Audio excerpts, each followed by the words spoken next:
कही सखी रात गजबे घटना घटल सुतल में सैया के छतिया से सटल ए सखी हाँ का कही सखी रात गजबे घटना घटल सुतल में सैया के छतिया से सटल हय सर भइल पूरा इंजन झनझना गहुए हयाइल प्यारे वाला बारी जब खुलल मोर सारी धके चरा लुका गौए हयाइल प्यारे वाला बारी जब खुलल मोर सारी धके चरा लुका गौए ए सखी खा बताई अपना दिल के दर्द मना कबो न धके सुतल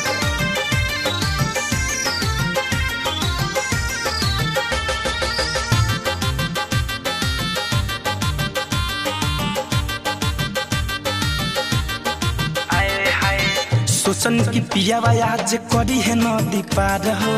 झटक में सूत गइल टंगरी पसार हो ए सखी हाँ सोचन की पियावा आज करी है नदी पार हो झटक में सूत गइल टंगरी पसार हो हम बजल पलंग तो पलंग घाबरा गौवे हयाइल प्यारे वाला बारी जब खुलल मोर सारी धके चरा लुका गौए हयाइल प्यारे वाला बारी जब खुलल मोर सारी धके चरा लुका गौए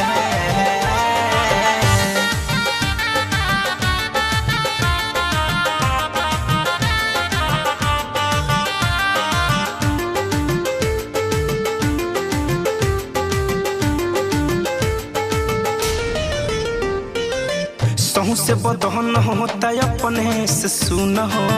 धरे कंधन जना मनोले हनीमून हो अब कितना बताइए सखी राज गाजीपुरी ना बुझेले फील हो जीतू दिनेश जी से टूट गइले दिल हो राहुल रहस्य के चाल तो चिन्हा गहुए आइल प्यारे वाला बारी जब खुलल मोर सारी धके चरा लुका गौए आइल प्यारे वाला बारी जब खुलल मोर सारी धके चरा लुका गौए।